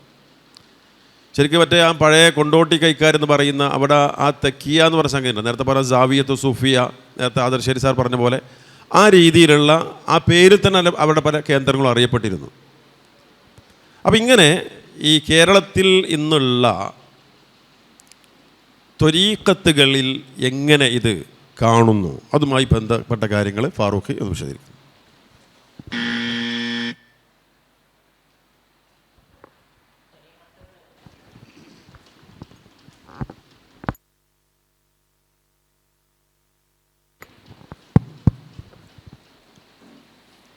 ത്വരീഖത്തുകൾ ധാരാളം നമ്മുടെ നാട്ടിൽ പഴയതും പുതിയതുമായിട്ടുണ്ട്. അതിൽ പ്രധാനപ്പെട്ട ഖാദിരിയ ത്വരീഖത്ത് നമുക്കെല്ലാവർക്കും അറിയുന്നതാണ്. കേരളത്തിൽ മാത്രമല്ല, ഇന്ത്യക്കകത്തും പുറത്തും ശക്തമായ ത്വരീഖത്താണ്. നമ്മൾ വായിച്ച് പഠിക്കുമ്പോൾ ഇസ്രായേലിലുണ്ട് ഈ ത്വരീഖത്ത് എന്നാണ് മനസ്സിലാക്കാൻ കഴിയുന്നത്. കാരണം ആശയം അവർക്ക് പറ്റിയതായതുകൊണ്ടാകണം. ഇസ്രായേലിലും ഈ ത്വരീഖത്തുണ്ട് എന്നാണ്. അങ്ങനെ ഒരുപാട് രാജ്യങ്ങളിൽ പടർന്ന് പന്തലിച്ചിട്ടുണ്ട്. അവരുടെയൊക്കെ വിശ്വാസം നമ്മൾ നേരത്തെ പറഞ്ഞതുപോലെ തന്നെയാണ്. ഇപ്പോൾ പുതിയതായി വരുന്ന ത്വരീഖത്തുകളും ഏറ്റെടുക്കുന്ന വിശ്വാസം ആ പഴയ വിശ്വാസം തന്നെയാണ്. ആലം 18,000 പോറ്റുന്നത് മടവൂരുള്ള ഒരു ഷെയ്ഖാണ് എന്ന് കുരുവട്ടൂർ ത്വരീഖത്തിൻ്റെ ഒരു വക്താവ് വിളിച്ചു പറയുമ്പോൾ തെറ്റാണെന്ന് പറയാൻ പണ്ഡിതന്മാർക്ക് നാവ് പൊങ്ങുന്നില്ല. അങ്ങനെയൊക്കെ കണ്ട് പറയാൻ പറ്റുമോയെന്നേ ചോദിക്കണുള്ളൂ അപ്പുറത്തുള്ള ആൾക്കാർ വരെ. പക്ഷേ ഒരു കാരണവശാലും ഒരു വിശ്വാസിയുടെ നാവിലൂടെ പറയാൻ പാടില്ലാത്ത സംഗതിയാണ് അത് എന്ന് പറയാൻ കഴിയുന്നില്ല. എന്തുകൊണ്ടാണ് കാര്യം എന്നറിയോ? അതുതന്നെയാണ് മാലയിലും മൗലൂദിലൊക്കെ ഉള്ളത്. കുത്തുബിയത്ത് തുടങ്ങുന്നത് തന്നെ അതിൻ്റെ 3-4 വരികൾ കഴിഞ്ഞാൽ നമുക്ക് കാണാൻ സാധിക്കുന്നത് മുഹിയുദ്ദീൻ ഷെയ്ഖ് റഹ്മത്തുള്ളാഹി അലൈഹി കുത്തുബുൽ അക്താബായി ചിത്രീകരിച്ചിട്ടാണ്. യാ കുത്തുബ അഹ്ലിസ്സമ വല്ലർള ഗൗസഹുമാ യാ ഫൈള ഐനൈ വുജൂദൈഹിം വഗൈസഹുമാ യബ്നൽ അലിയൈനി ഖദ് അഹ്റസ്ത ഇർസഹുമാ യാ ഖൈറ മൻ കാന യുദ്ആ മുഹിയദ്ദീനി. വാനഭുവനങ്ങളുടെ കുത്തുബായി അവിടെ മുഹിയുദ്ദീൻ ഷെയ്ഖ് റഹ്മത്തുള്ളാഹി അലൈഹിയെ പരിചയപ്പെടുത്തുകയാണ്. അതുതന്നെയാണ് എല്ലാ ഷിയാ കക്ഷികളും വാദിച്ചു കൊണ്ടിരിക്കുന്നത്. ഷിയാക്കൾക്കുണ്ട് ഇതേ വാദം. അവർ ആദ്യം അലി റളിയല്ലാഹു അൻഹുവിൽ ഈ കുത്തുബ് അക്താബ് തുടങ്ങിയ സ്ഥാനങ്ങളൊക്കെ ഉണ്ട് എന്ന് വാദിച്ചു. അതെങ്ങനെ പിന്നെ അവരുദ്ദേശിക്കുന്ന ആളുകൾക്കൊക്കെ കൊടുക്കാൻ തുടങ്ങി. ഞാൻ വിശദീകരിക്കുന്നില്ല. ഇവിടെ നിരവധി ത്വരീഖത്തുകൾ വരികയും പോവുകയും ചെയ്തിട്ടുണ്ട്. ഖാദിരിയ ത്വരീഖത്ത്, നഖ്ശബന്ദി ത്വരീഖത്ത്, മുഹമ്മദ് ബഹാഉദ്ദീൻ ബുഖാരി, അയാൾ ജനനം ബുഖാറയിലാണ്. നഖ്ശബന്ദ് എന്ന് പറയുന്നത് പിന്നെ ചിത്രപ്പണിക്കാരൻ എന്ന അർത്ഥത്തിലാണ്. അയാൾക്കും അയാളുടെ പിതാവിനൊക്കെ ചിത്രം കൊത്തിവെക്കുന്ന കല അറിയാമായിരുന്നത് കൊണ്ട് നഖ്ശബന്ദി എന്ന് ആ പേര് വിളിച്ചു എന്നേ ഉള്ളൂ. ചിശ്തിയ തരീഖത്തുണ്ട്. അത് ഉത്തർപ്രദേശിലെ ചിശ്തിൽ ഖാജ മുഈനുദ്ദീൻ എന്ന് പറയുന്ന ഔലിയയെ ചുറ്റിപ്പറ്റിയുള്ള തരീഖത്താണ്.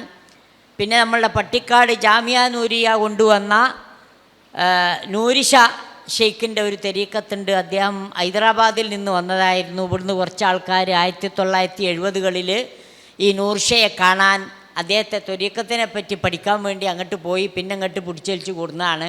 അങ്ങനെയാണ് പട്ടിക്കാട് ജാമിയ നൂരിയ ആ പേരിൽ തന്നെ അറിയപ്പെടുന്നത്. പിന്നെ നൂറിഷ എന്നുള്ളതിന് പകരം അവരെന്നെ അത് തള്ളിപ്പറഞ്ഞു. കുറച്ചൊരു അസഭ്യം നിറഞ്ഞ വാക്കായതുകൊണ്ട് മൈക്കിൽ കൂടി ഞാനത് പറയണില്ല. ആ ഷായാണത്. ഒരിക്കലും അയാളുടെ ത്വരീഖത്തിലേക്ക് പോകാൻ പാടില്ല എന്ന് പറഞ്ഞു. ഇപ്പോൾ ആലം 18,000 പതിച്ചു നൽകിയല്ലോ മടവൂർ ഭ്രാന്ത് പിടിച്ച് കിടന്നിരുന്ന ഒരു മനുഷ്യന്. അയാൾക്ക് അത് കൊടുത്തപ്പോഴും പിന്നെ അത് കുരുവട്ടൂർ ത്വരീഖത്താണ്. കോഴിക്കോട് ജില്ലയിൽ പിന്നെ സുബ്രഹ്മണ്യ ക്ഷേത്രങ്ങൾക്കും മറ്റുമൊക്കെ പേര് കേട്ട ക്ഷേത്രങ്ങളുടെ നാടായി അറിയപ്പെടുന്ന കുരുവട്ടൂർ എന്ന പ്രദേശത്തെ നമ്മളുടെ നാറാണത്ത് ഭ്രാന്തനൊക്കെ സ്ഥിരമായി സന്ദർശിച്ചിരുന്ന ക്ഷേത്രമാണ് കുരുവട്ടൂർ ക്ഷേത്രം എന്ന് പറയുന്നു. ഇരിക്കട്ടെ, അവിടുന്നുണ്ടായ ഒരു ത്വരീക്കത്താണ് കുരുവട്ടൂർ ത്വരീക്കത്ത്. ആ കുരുവട്ടൂർ ത്വരീക്കത്ത് ഇപ്പോൾ ആ ത്വരീക്കത്ത് തമ്മിൽ തല്ലിപ്പിരിഞ്ഞ് അവരെന്നെ പല തുറുക്കുകളായി മാറിയിട്ടുണ്ട്. ഏതായിരുന്നാലും സമസ്തക്കാരും ആ കുരുവട്ടൂർ ത്വരീക്കത്തിനെ ഇരു സമസ്തയും തള്ളി പറഞ്ഞിട്ടുണ്ട്. ആലുവ തരീക്കത്തുണ്ട്. അങ്ങനെ പടച്ചോൻ തൗഫീക്ക് ചെയ്തിട്ട് ഇപ്പോൾ വിദേശത്തേക്ക് പോകേണ്ടതില്ല ത്വരീക്കത്തും തേടിയിട്ട്. പിന്നെ ഒക്കെ മലയാളികൾ തന്നെ സ്വയം പര്യാപ്തരായിട്ടുണ്ട്. ഇഷ്ടംപോലെ ത്വരീക്കത്തുകൾ ഇവിടെ ഉണ്ടാകുന്നുണ്ട്, അസ്തമിക്കുന്നുണ്ട്, തല്ലുന്നുണ്ട്, പിരിയുന്നുണ്ട്. ചുരുക്കി പറഞ്ഞാൽ വലാലത്തിൻ്റെ മാർഗം സജീവമാണ് ത്വരീക്കത്തുകളുടെ പേരിലും. അവരൊക്കെ വാദിക്കുന്നത് യഥാർത്ഥത്തിൽ അദ്വൈത സിദ്ധാന്തം അടങ്ങിയ സൂഫിസത്തിൻ്റെ വളരെ വിദണ്ഡമായ വാദങ്ങളാണ്. അവരിലെ ഔലിയാക്കന്മാർക്ക് അവർ അക്താബ്, അബ്ദാല്, അഹ്വാല് തുടങ്ങിയ ചില പ്രത്യേക പദവികൾ നൽകിയിട്ട് അള്ളാഹുവിന് നൽകേണ്ട ആരാധനകളൊക്കെ മഹാത്മാക്കൾക്ക് നൽകുന്ന ശിർക്കൻ പ്രവർത്തനങ്ങളിലാണ് വ്യാപൃതരായിരിക്കുന്നത്. അള്ളാഹു സുബ്ഹാനഹു വ തആല ദീനിൻ്റെ ശരിയായ മാർഗം കാണിച്ചു തരാൻ നമ്മെ സഹായിക്കുമാറാകട്ടെ. നമ്മുടെ സമയം അവസാനിച്ചിട്ടുണ്ട് എന്ന വിവരം കിട്ടിയിട്ടുണ്ട്. ഒരു വിഷയം കൂടെ നമ്മൾ ഒന്ന് ചർച്ച വളരെ കുറഞ്ഞ സമയം നടത്തുകയാണ്. ഇപ്പം ഇന്ന് ആഗോളതലത്തിൽ നേരത്തെ ആദ്യം സൂചിപ്പിച്ച പോലെ മുസ്ലിങ്ങളെ 2 ടൈപ്പൊക്കെയാണ്. ഒന്ന് നല്ല മുസ്ലിം, ഗുഡ് മുസ്ലിം, മറ്റു ചീത്ത മുസ്ലിം, ബാഡ് മുസ്ലിം. അതിൽ ബാഡ് മുസ്ലിമാണ് അത്ര നമ്മളൊക്കെ. ചീത്ത മുസ്ലിം എന്ന് പറഞ്ഞാൽ അഹ്ലുസുന്ന വൽ ജമാഅത്തിൻ്റെ യഥാർത്ഥ ആശയ ആദർശങ്ങൾ പ്രചരിപ്പിക്കുന്നവർ, അത് സ്വീകരിക്കുന്നവർ, അത് പ്രകാരം പൂർവീകരുടെ ആ സലഫു സ്വാലിഹീങ്ങളുടെ മാർഗം സ്വീകരിക്കുന്നവർ, അവരൊക്കെ ബാഡ് മുസ്ലിം. എന്നിട്ട് എവിടെയോ ലോകത്തെവിടെയോ നടന്നിട്ടില്ല അല്ലെങ്കിൽ നടക്കുന്ന തീവ്രവാദങ്ങൾ ഇവരുടെ പേരിൽ വെച്ചിട്ടു. എന്നിട്ട് ബാഡ് മുസ്ലിം. ഈ അഹ്ലുസുന്ന വൽ ജമാഅ ഇത്തരം തീവ്രവാദ പ്രവർത്തനങ്ങളെ ശക്തമായി എതിർക്കുന്നവരാണ്. ഇന്ന് ലോകത്ത് ജീവിച്ചിരിക്കുന്ന പണ്ഡിതന്മാരെ, അഹ്ലുസുന്നയുടെ പണ്ഡിതന്മാരെ പരിശോധിച്ചാൽ തന്നെ, അവരുടെ ഫത്വകളും മറ്റും പരിശോധിച്ചാൽ തന്നെ ഈ തീവ്രവാദ പ്രവർത്തനങ്ങളെ ശക്തമായി എതിർത്തവരും അത് ഇസ്ലാമിക വിരുദ്ധമാണെന്ന് ഫത്വ നൽകിയവരാണ്. എന്നിട്ട് അതെല്ലാം ഇങ്ങനെ അഹ്ലുസുന്ന വൽ ജമാഅത്തിൻ്റെ ആ മാർഗം സ്വീകരിച്ചെന്ന് പ്രവർത്തിക്കുന്ന സലഫികളുടെ പേരിൽ കെട്ടിവെച്ചിട്ട് അത് ബാഡ് മുസ്ലിം എന്ന് പറഞ്ഞ് ചീത്ത മുസ്ലിം. എന്നാൽ ഈ പറഞ്ഞ ഒരു ഉപദ്രവം ചെയ്യാതെ സാധുക്കളായി ഇങ്ങനെ നടക്കുന്ന ആൾക്കാരാണല്ലോ നല്ല മുസ്ലിം എന്ന് പറഞ്ഞിട്ട് ആ ഒരു ചിന്താഗതി ഉണ്ടാക്കാൻ ആഗോളതലത്തിൽ അമേരിക്ക കേന്ദ്രീകരിച്ചുകൊണ്ട് തന്നെ ആ തലത്തിലുള്ള ചില ശ്രമങ്ങൾ നടക്കുന്നുണ്ട്. അതുമായി ബന്ധപ്പെട്ട കാര്യങ്ങളൊന്ന് വിശദീകരിക്കും.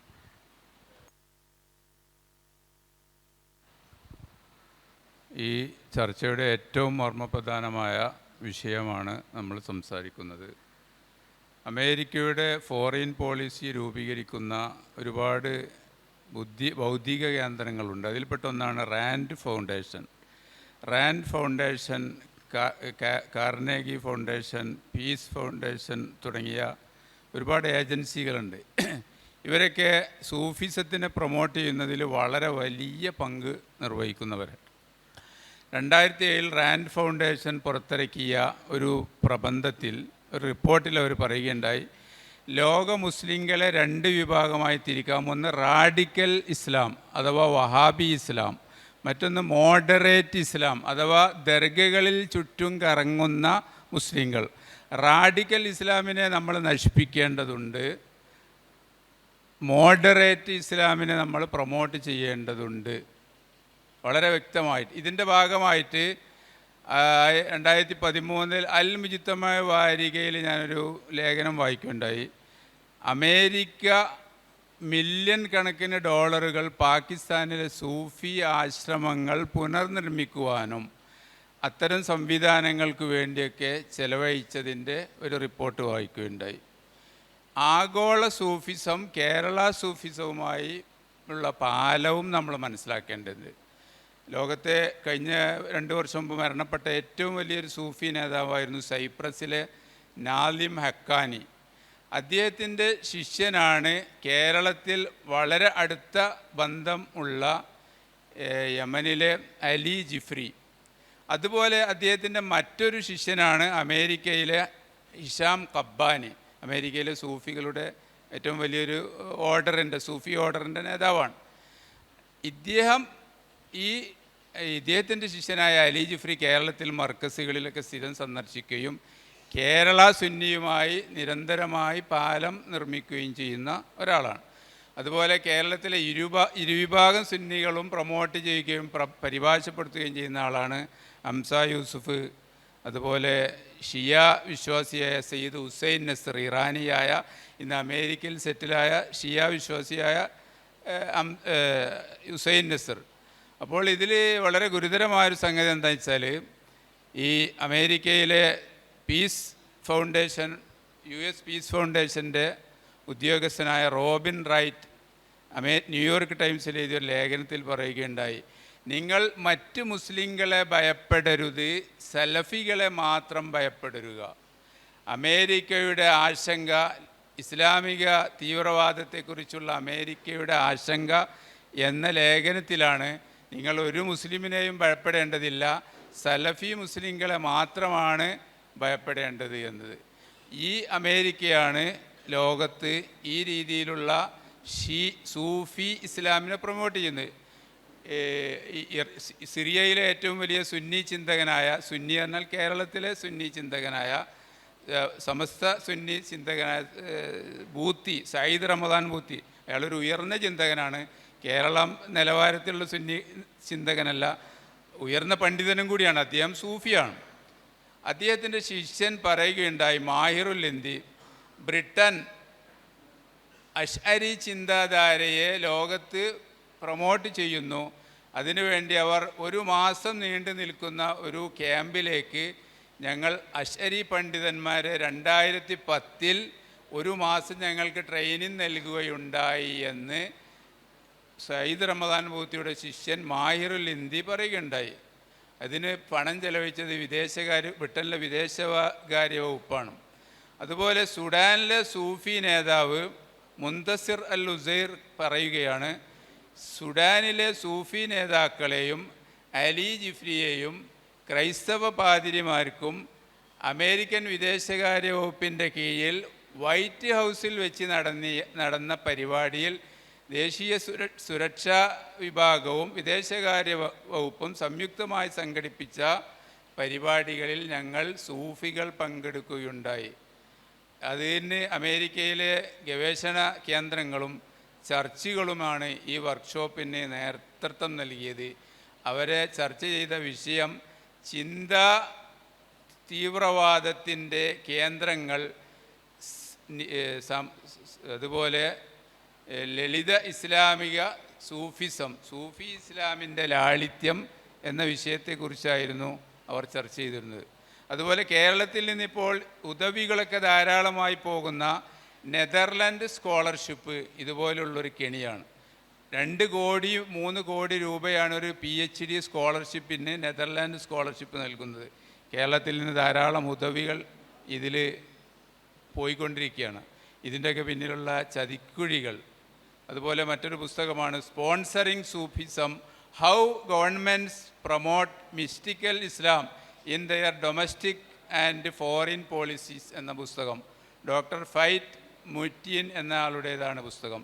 ഈ പുസ്തകത്തിൽ സുഡാന്, US, UK, അൾജീരിയ തുടങ്ങിയ രാജ്യങ്ങളിൽ, അതുപോലെ കോക്കസസ് പ്രദേശങ്ങൾ, മൊറോക്കോ തുടങ്ങിയ രാജ്യങ്ങളിൽ അമേരിക്കയുടെയും ബ്രിട്ടൻ്റെയും സഹായത്തോടു കൂടി സൂഫിസം എങ്ങനെ വ്യാപിച്ചു, അഥവാ സൂഫി പ്രബോധനം എങ്ങനെ പ്രചരിപ്പിക്കുന്നു.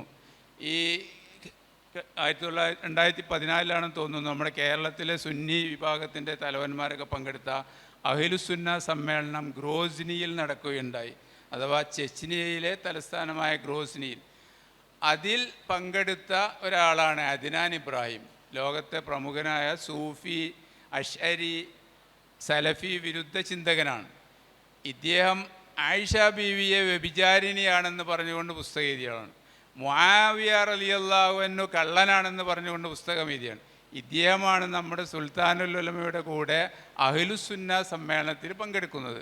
അതുപോലെ ഏകദേശം ഇതേ കാലയളവിൽ ലിബിയയിൽ ഗദ്ദാഫി വിളിച്ചു കൂട്ടിയ ഒരു സമ്മേളനം നടക്കുകയുണ്ടായി. അതിൻ്റെ പ്രമുഖ സംഘാടകരിൽ ഒരാളാണ് സയ്യിദ് തുറൈഹി എന്ന ഇറാഖിലെ ഷിയ പ്രബോധകൻ. അയാൾ ഈ കൊച്ചു കേരളത്തിൽ 1953 വന്ന് ഇന്ത്യയിൽ 7 കൊല്ലം താമസിച്ച് ബോംബെയിൽ നജഫി ഹൗസി എന്നൊരു സെൻറ്റർ ഉണ്ടാക്കിയിട്ട് ഷീസം പ്രചരിപ്പിച്ച ആളാണ്.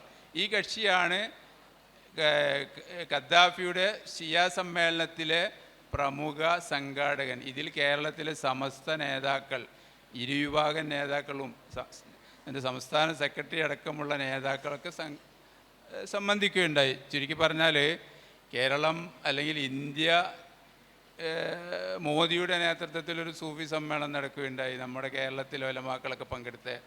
ഇനി വരും കാലത്തിൽ സലഫിയത്തിനെ, അഹ്ലുസുന്നത്തിനെ തകർക്കുകയും സൂഫി ഇസ്ലാമിനെ പ്രൊമോട്ട് ചെയ്യുകയും യുനെസ്കോ ഒക്കെ ജലാലുദ്ദീൻ റൂമിയുടെ വാർഷിക പരിപാടികൾ സംഘടിപ്പിക്കുകയും അതുപോലെയുള്ള ജാറങ്ങൾ പുനർനിർമ്മിക്കുകയൊക്കെ ചെയ്യുന്ന പദ്ധതികൾ ആഗോളതലത്തിൽ വ്യാപകമായിക്കൊണ്ടിരിക്കുന്ന ഈ കാലത്ത് കരുതലയോടെ അഹ്ലുസുന്നയുടെ നിലപാടുകളിൽ ഉറച്ചു നിൽക്കുകയും അതിൻ്റെ പ്രതിരോധത്തിന് വേണ്ടി പ്രവർത്തിക്കുകയും ചെയ്യേണ്ട കാലമാണ് വരാൻ പോകുന്നത് എന്ന് സൂചിപ്പിച്ചുകൊണ്ട് വാക്കുകൾ നിർത്തുന്നു. ഈ കേട്ടതിൽ നിന്നും നമ്മൾ വളരെ ഗൗരവത്തിൽ മനസ്സിലാക്കേണ്ട ഒരു വിഷയമാണ് ഇത് നമുക്ക് ബോധ്യമായി. സമയം വളരെ പരിമിതമാണ് എന്നതുകൊണ്ടാണ് അവസാനിപ്പിക്കുന്നത്. ഇൻഷാ അല്ലാഹ് ഇനിയും കൂടുതൽ ഈ തലത്തിലേക്ക് ഇറങ്ങണം, അത് അത്തരം വേദികൾ ഉപയോഗപ്പെടുത്തണമെന്ന് ഉണർത്തിക്കൊണ്ട് ഈ സെഷൻ ഇവിടെ അവസാനിച്ചതായി അറിയിക്കുന്നു. അസ്സലാമു അലൈക്കും.